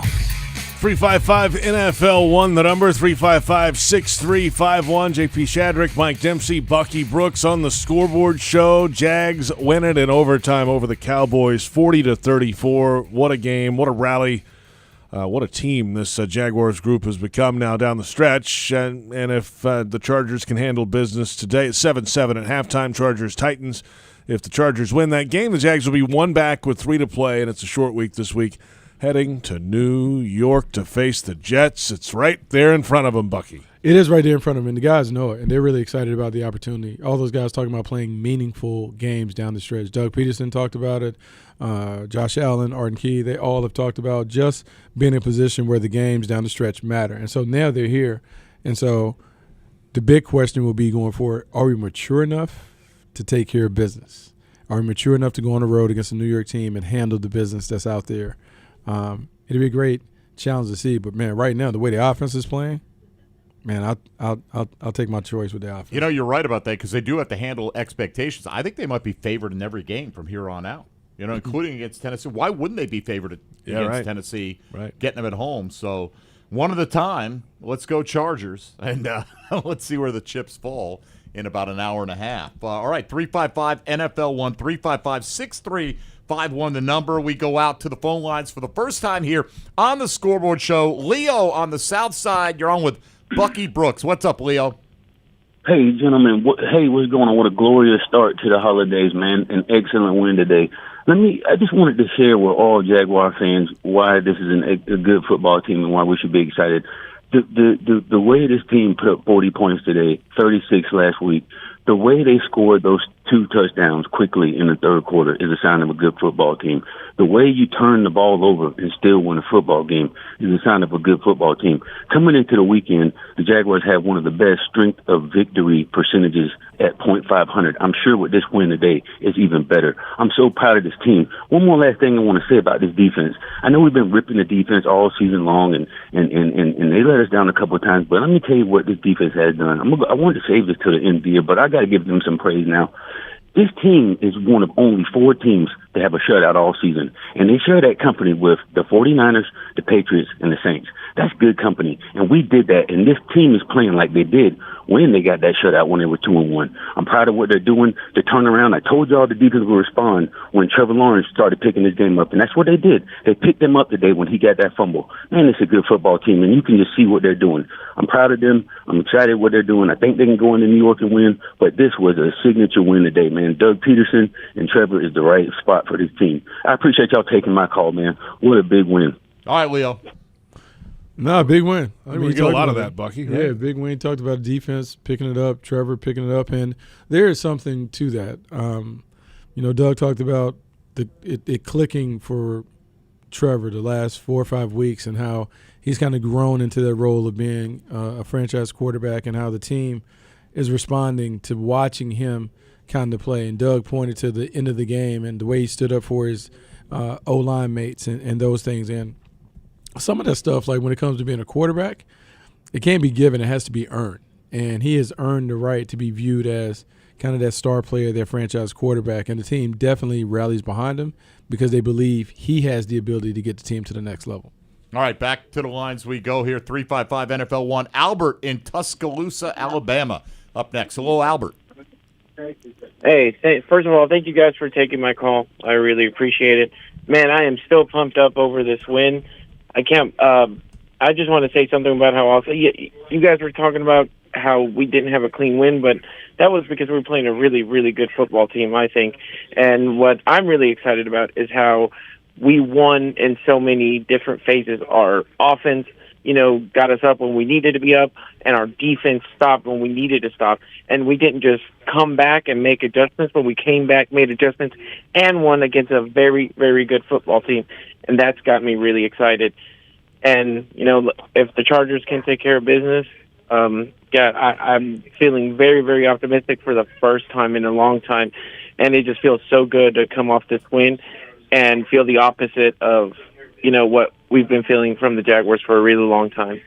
Thank you guys so much for taking my call, and I really appreciate you guys so much. Thank you all. Thank you, Thanks for the call. There you go. I mean, nice. Everybody's all in, man. Yeah, everybody's all in. Everybody feels good. Yeah. Like 1, 2, 3, ready, break. Like we're all we're a team. Like everybody. Go back to Leo's point about strength of victory, right? Which is just calculated by the records of the teams you've beaten, right? So most teams beat up on some bad teams, and it kind of evens out. And most teams in the league, their strength of victory is sub 500 because you beat up on all those bad teams. The Jaguars, if this is the most updated number right now, are tops in the league, one of only 2 teams to have a strength of victory of the opponents they've beaten over 500 at 525. Buffalo's the only other team in that category. Well, I mean, it suggests that when this team plays well, they can beat good teams. Capable of beating the best teams on their schedule. They can beat the best teams on their schedule, which would make them a dangerous team in the postseason if they got there because they've shown that they can punch above their weight class. All right, let's finish it. Sorry, Buck. One more here before we break. Brian on the north side next on the Scoreboard Show. Hi, Brian. Hey, how you guys doing? Thank you for taking my call. Just 2 quick points. Number one, just the growth of Trevor Lawrence, man. Like you said, obviously he's been playing extremely well over these past couple of weeks. But today, to see him rebound from the interception and from the fumble, and in the past, it maybe took him a couple of possessions to get back into the groove. He snapped right back into it, and so to watch that growth was huge. Second point, Doug Pederson, and taking those points earlier in the year on a couple of games. He passed up on an opportunity for a field goal and would go for it, and unfortunately we didn't get it. Today he took the points that made it, I think at that point, 27-10 or whatever the case may be, but it kept the momentum and it kept us in the game to where we only needed that field goal late. Man, this team is starting to get that 96 feel to it, man, and I'm definitely going to enjoy the ride. You gentlemen have a great day. 96 feel. Bucky, you buying that? Well, yeah. Having been there in 96, I remember what it was like when we're down and out and you just need a couple wins and you get some breaks to go your way, and before you know it, you kind of create the momentum and it snowballs. And so this team is beginning to have some of those things kind of go their way. I think we'll know a lot more about the team on Thursday when we deal with the Jets. Short week, coming off a big emotional win. Doug talked about only having literally 1 day on the field, a little bit tomorrow, a little afternoon walkthrough, 2 walkthroughs on Tuesday, get on the plane, and then go play. So this be interesting. It'll be an interesting week. See how we can bounce back. See if we can finish it off. Because then we get a big break going into those last two games. Yeah, let me just make one point on taking the points on the field goal. It was 4th and 5 at the 14-yard line, right? So you're not Doug hasn't been going for 4th and 5 in chip shot field goal range this year. If you think Doug Pederson's done going for it on 4th down, you got another thing coming. But that was an obvious one where you kick it on 4th and 5 there. We're even saying as we're watching the game today, there was one where they ended up scoring a touchdown. We'd go for it on 4th and 1 if they stayed at the 5-yard line. Nah, let's kick that thing. And this was not that instance, but I don't think Doug Pederson has changed his philosophy all that much on that. Just happened to kick that field goal right there. That's the way it worked out today. At least 355 NFL1, the number 355-6351. We'll return with more of your calls after a Jaguars overtime win. Jags 40, Cowboys 34. It's the Scoreboard Show on Jaguars Radio. Tired of hearing fine to every question you ask your child? Conversations with a child or teen in your life may sometimes feel one-sided, but they help build the foundation for lifelong mental wellness. Getting started can be difficult, but you don't have to do it alone. Wolfson Children's On Our Sleeves program provides just what you need to spark conversations that have lasting benefits. For free tools and expert advice delivered to your inbox each month, visit wolfsonchildrens.com/onoursleeves. If the last couple years have taught us anything, it's to show the ones we love how much we care. That's why Pet Paradise calls you by name from the moment you arrive. Why our pack leaders know each and every friend you like to play with out on the turf. And that you like some snuggles before you fall asleep. The more we see and get to know you, the more you'll see how much you mean to us. Pet Paradise. It's a new day in pet care. Your hometown gate now has more ways to save. Introducing My Gate Rewards, a new loyalty program with member-exclusive savings and fuel discounts. Earn points on in-store purchases, take advantage of special offers, and save on products you love. Score free coffee, fountain drinks, pizza, and soft serve with Gates frequent shopper clubs. Then use your points on savings at the pump.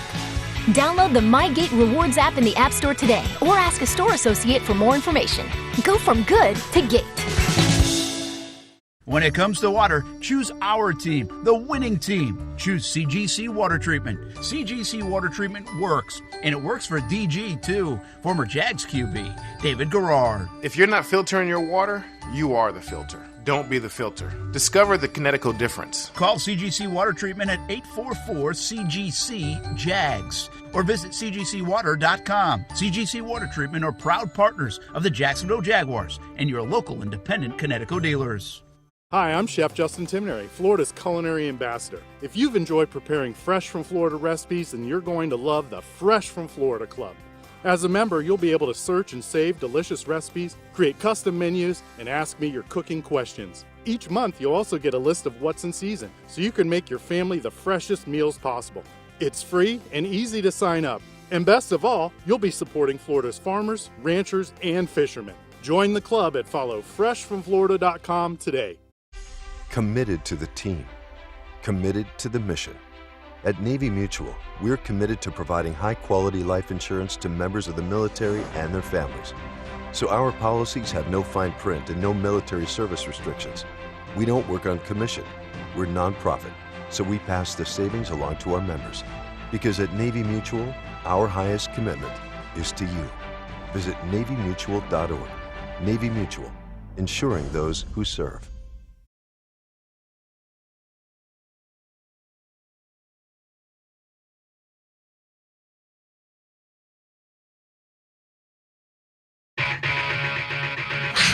The Jaguars Scoreboard Show. Scoreboard Show continues right now. J.P. Shadrick, Mike Dempsey, Bucky Brooks. The Scoreboard Show continues. 355 NFL1, the number 355-6351. They are jammed in there now. Bucky just goes, where'd all these callers come from?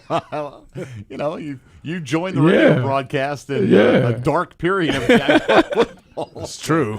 People are excited, man. Let's get back out to it. Mark in Green Cove Springs up next here on the Scoreboard Show. Hi, Mark. Hey, guys. How's it going? Going well. Great. Man, I'm so excited that we finally flipped it where, instead of wondering how are we going to screw this one up, man, I have a total confidence we're going to do it. I mean, it's just a different ball game now, not knowing we got professionals making professional plays. I mean, it's been a long time, guys, man. We got to savor this. But my main reason for calling is I need to nominate J.P. for play-by-play guy. Man, the guy kills it on the college games, and we probably have the last place play-by-play guy in the NFL right now. And we really all right. That's enough. That's thank you. On to the next. Yeah, it is. The one point he made about feeling like, we've got this. You're going to feel that way for the next 12 years. And how about there were some people leaving the stadium after the fumble by Lawrence, by the way. And there are probably some people tweeting how Trevor should be benched because this game's unwinnable, I'm guessing, in the third quarter. I wonder who that would based be. on recent history. Man. Not sure. Unbelievable, Seen a right? few of those. Can you imagine, you walk out, it's like, remember, I don't know, you might remember this, 88 World Series, Kirk Gibson hits the ball in the air, and then the brake lights in the parking lot happen. Right. Because they hear it on the radio. Wait a minute. Oh, no. Wait a minute. Trying to get back in the thing. Yeah, no, it's funny about that part of it. It was great that, Logs and those guys talked about it on the radio, because immediately after the fumble, you think, because the air kind of comes out the balloon, and then you're like, oh, no, there's still 3 timeouts. There's still an opportunity. I mean, thank goodness Kellen Moore and Mike McCarthy decided to throw on third down, and Dak threw it out of bounds instead of making the Jaguars burn their last time out, because they played a role in it. And so it was great. It was a great bounce-back opportunity for the Jaguars, and Trevor Lawrence cashed in. So great win overall. No doubt. All right, out to Fernandina we go. Eric is next on the Scoreboard Show. Hi, Eric. Good evening, fellas. I'm going to follow up on a comment that Fred made earlier. This is a guy who's kind of under the radar, but the last 2 or 3 years, and he's just getting better, and that's DeJuan Smoot. I mean, he is playing his you-know-what off, and there were a couple plays, one in particular I remember, he's all over the field. He's hustling, and that is such a big thing for the defense to do that. So I just think the guy's doing really, really great, and we should appreciate him. I'm not going to argue with that. I was surprised he didn't start, honestly, in place of Trayvon Walker, just because, early on you think on those early downs you want the more physical run stuffer in there. But what do I know? Arden Key had a sack the second play of the game. So they obviously knew what they were doing, Bucky. But DeJuan Smoot's been terrific for them the last several years. But, once again, he's as good a pass rusher this season as they've had on this football team. Yeah, he and Arden Key both played really, really well in Trayvon Walker's absence, to the point where I just wondered, you know what I'm saying? And I like what Trayvon offers, but I just wonder if they kick him inside and allow those guys to play outside, because you can feel it's just a little difference. Just a little difference when those guys are pass rushing. When you say kick him inside, you mean kick him inside on the defensive line? Kick him inside defensive line. Kick him inside maybe a 5 technique where he can play opposite the tackle, or maybe even to a 3 technique, which is more what he did at Georgia than being an outside linebacker. I just think that you have a bunch of guys that are beginning to play well, and his absence created an opportunity for Arden Key and DeJuan Smoot to get on the field more. Think about what DeJuan Smoot's been through here, right? 6th year, a lot of changes on defense over that time frame. He was on that 17 team that went to the playoffs, and everything that's happened around the organization since then. He and Cam Robinson, I believe, are about the only ones that are left from that group. And now they're starting to see the fruits of the last few years of churning and labor and things that have happened around here. So good things for DeJuan Smoot, certainly in a game like today. Let's come back in a moment. More of your calls, 355-NFL-1, 355-6351. Jags win in overtime, 40-34 over the Dallas Cowboys. And this is the Scoreboard Show on Jaguars Radio.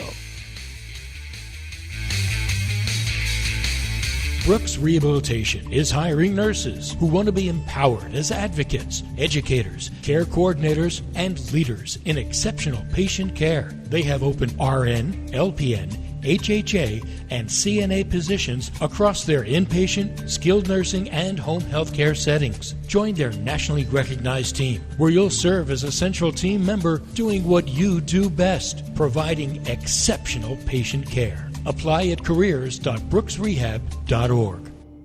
You're beyond busy. Between work and the kids, the dogs and the cat, let us help. With Publix Delivery powered by Instacart, you'll get the items you need from the store you know. Just shop online, select the time you'd like your order delivered, and grocery shopping is done, giving you more time to take care of everything else.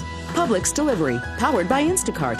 Visit Publix.com/delivery to shop now. That's Publix.com/delivery. Item prices vary from in-store prices. Service fees may apply. Available in select zip codes. Publix, where shopping is a pleasure. Travel Camp RV, official RV dealer of the Jacksonville Jaguars, invites you to come shop their huge selection of inventory for your dream RV. With locations across the Southeast, you're sure to find them close by. Get value pricing on the top RV brands in the country, paired with the guaranteed best financing options available. You can also shop their inventory at travelcamp.com. Travel Camp RV has helped more families make more great memories in an RV since 1982. They're excited to add you to the Travel Camp RV family today. At Tropical Smoothie Cafe, one taste and you're feeling good now, smiling wider now, seeing brighter now, bucket dunking now, namasteing now, popping a wheelie now, living lighter now. You're on Tropic Time now. And on Mondays, try our Jaguars Duval Delight Smoothies for $2.99. And you're roaring louder now, end zone dancing now, sipping spirit now. You're on Tropic Time now at Tropical Smoothie Cafe. It's the holiday savings event going on now at Renewal by Andersen. For a limited time, get $300 off windows and $825 off patio doors. Plus no money down, no payments, and no interest for 12 months. Offer expires December 31st. Restrictions apply. Renewal by Andersen, the official window and door replacement partner of the Jacksonville Jaguars. Visit rbafla.com. Call now. License number CGC 1527613. Restaurant Orsay is a bustling French-American bistro focusing on classic French techniques with their chefs incorporating a traditional Southern influence. Celebrate life's special moments or just relax and enjoy their daily happy hour, weekend brunch, and nightcap on Friday and Saturdays from 10 until midnight. Restaurant Orsay, located in historic Avondale, 3630 Park Street. Visit www.restaurantorsay.com.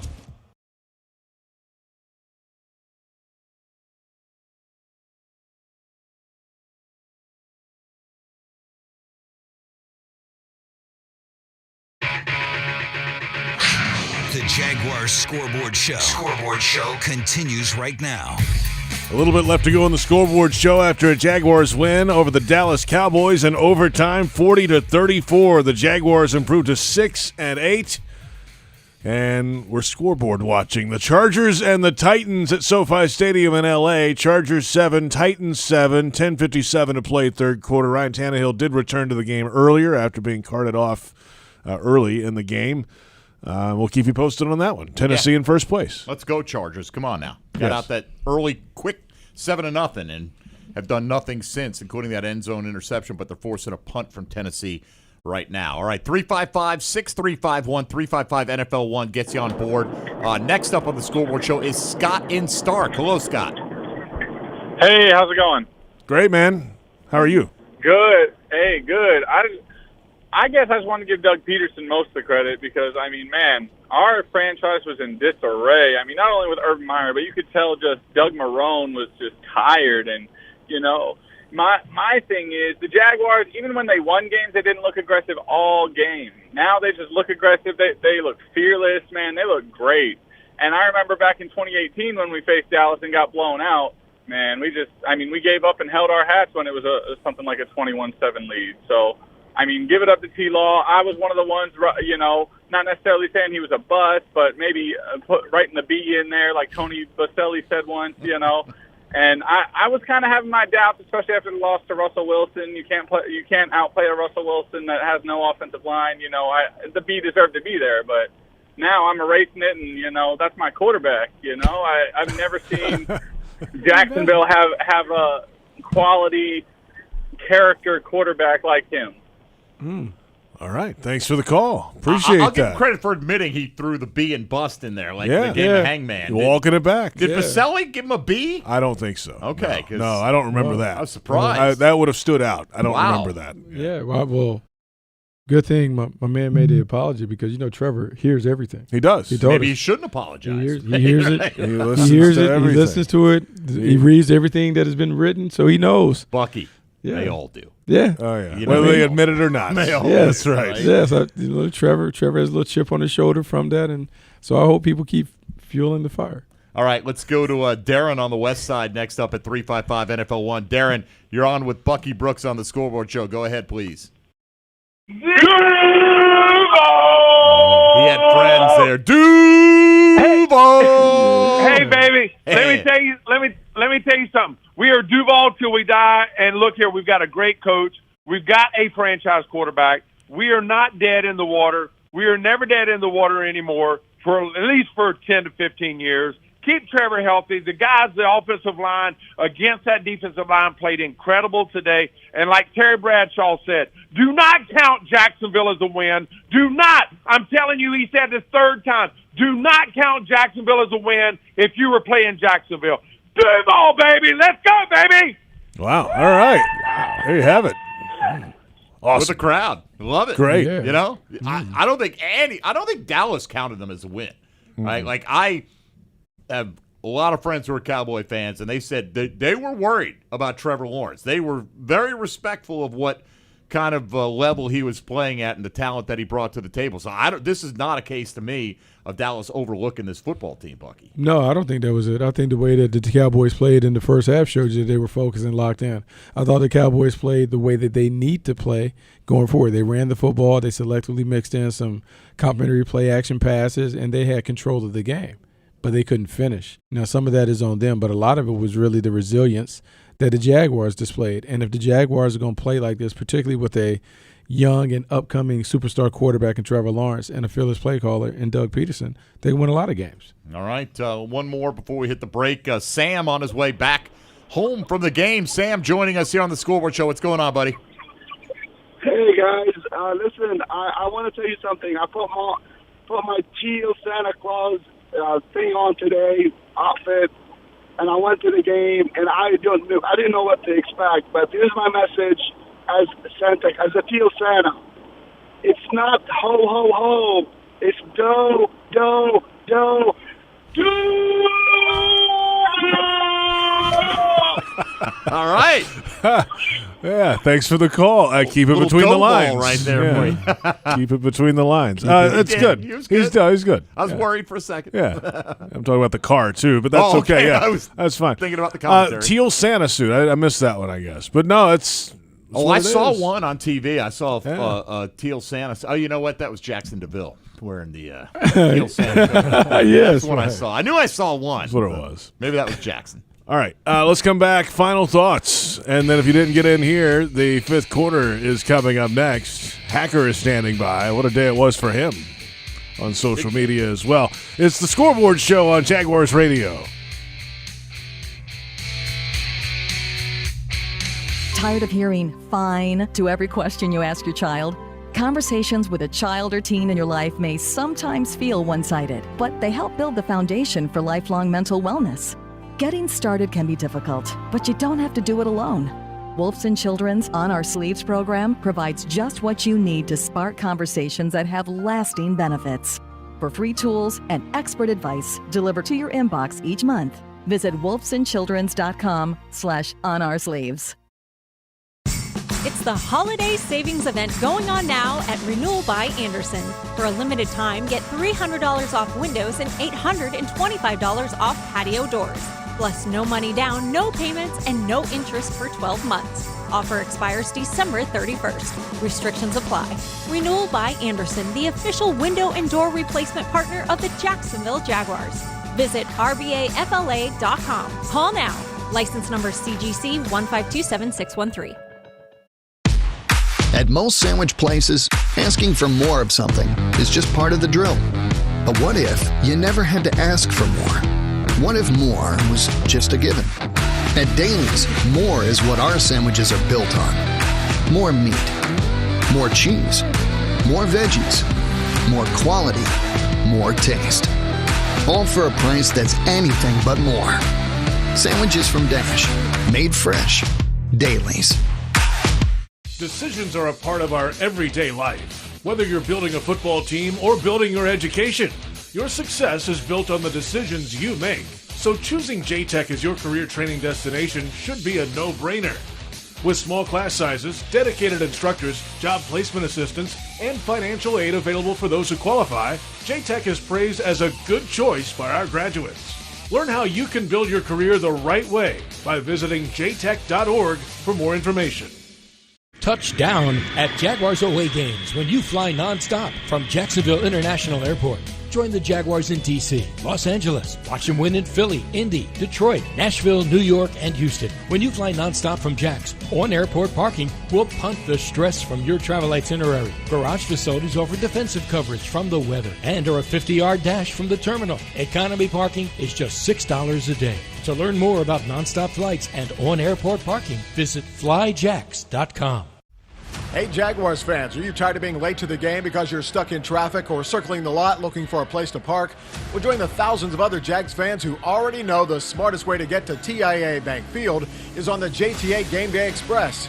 Shuttles run from 4 convenient locations around Jacksonville, including the Kings Avenue parking garage on the South Bank. Tickets start at just $10 and are available exclusively on the Token Transit mobile app.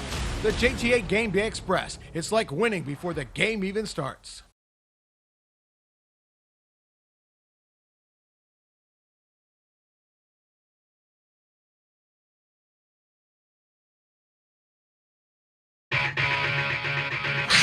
The Jaguars Scoreboard Show. Scoreboard Show continues right now. J.P. Shadrick with Mike Dempsey and Bucky Brooks after a Jaguars overtime win over the Dallas Cowboys 40-34. Let's jam some phone calls in before we get out of here. Let's do it. Here we go. Jim in Ponte Vedra is next here on the Scoreboard Show. Hello, Jim. Hey, how you guys doing? Good. We, my wife, of course, we've been season ticket holders since the beginning. We've seen a lot of Jacksonville victories, but we've seen a lot of Jacksonville defeats. And one of the most exciting games I saw was that Mike Thomas Hail Mary pass against Houston. Mm-hmm. And when we beat the Ravens a couple weeks ago, I was like, man, this is as good as that game. But this game, man, it took it to the next level. It was so exciting.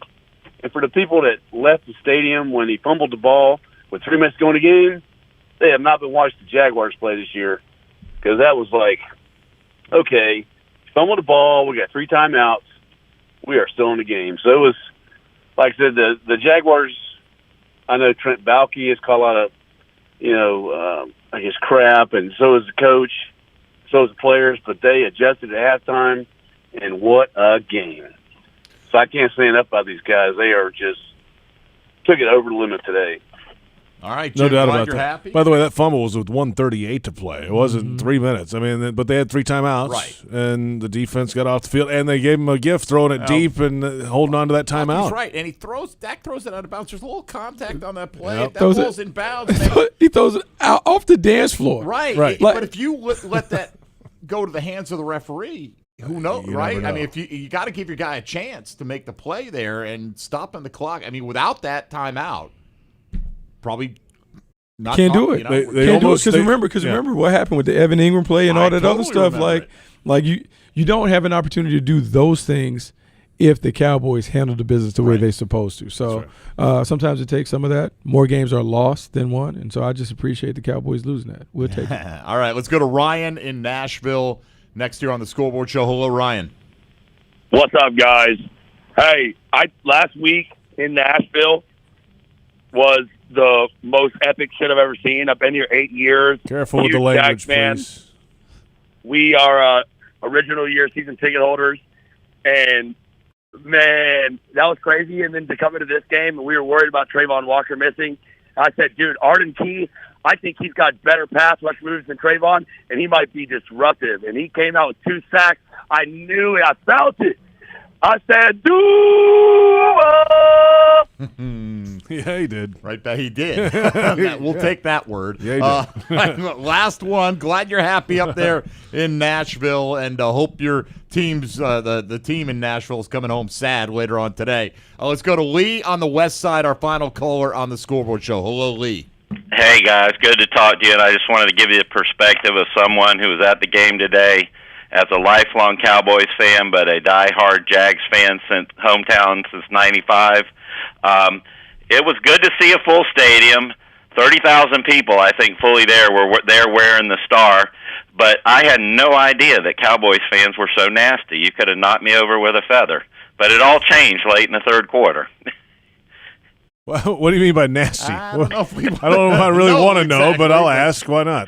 Well, just ragging, very, very obnoxious. But after that, after the Jags came back and took the lead, and then it was back and forth, it really became very collegial. It was kind of an exciting way to finish the game in overtime. But very proud of the Jags. Obviously, they needed it. They wanted it more, and good for them. It's funny how that works, right? When the Jaguars rally and come back, they shut up all of a sudden, the Cowboy fans. Yeah, the whole team wants it more. Only one team's going to win. I got to believe Dallas wanted to win the football game. The Jags just outplayed them when it mattered most. They made the plays. They got a 3-and-out. They hadn't had many stops defensively all day. They got a 3-and-out that they absolutely had to have. 1 first down. Ball game over at that point in time. So, stepping up. 36-hour rule for me, Bucky. I'm taking taking the extra 12. No, taking their 12. I'm adding it to my 24, and I'm going to enjoy this for 36 hours. Oh, my gosh. Yeah, I don't have to play on Thursday. Yeah, we got to get ready, though. We got to be focused. 12 hours. 12 hours. By 6 a.m., we got to be done with it. On to the next. I got a show at 10 a.m. Can we give you 18? We will be discussing give you 18 hours. This game. Was for 16. Okay, 16 hours. Yeah. All right, Bucky, safe travels. We'll talk to you again on the short week coming up. Here we go. Yeah, it should be fun, man. Merry Christmas. Keep it rolling. Yeah, happy holidays, all that stuff. Should be fun. And we'll talk to you on Thursday from New York. It's going to be cold. Thursday. Might rain, too, Bucky. Yeah. Oh, I'm not being a big fan because I'm scarred from the Philadelphia experience, but I'm hoping that it blows over. Layers. That's the most important part. Layers. Lots of layers. Yeah. That's Bucky Brooks. Thanks to you for calling in. Thanks for listening. Thanks to our entire crew. Linda Fortunato on the phones. Donna Murphy in the building today. Tony Smith, Joe Fortunato. For our entire crew, Mike Dempsey, I'm J.P. Shadrick. Thank you for listening. Hacker, you got some splaining to do coming up on the fifth quarter. Jaguars rally from a 17-point deficit and win in overtime. 40-34 over the Cowboys. This has been the Scoreboard Show on Jaguars Radio.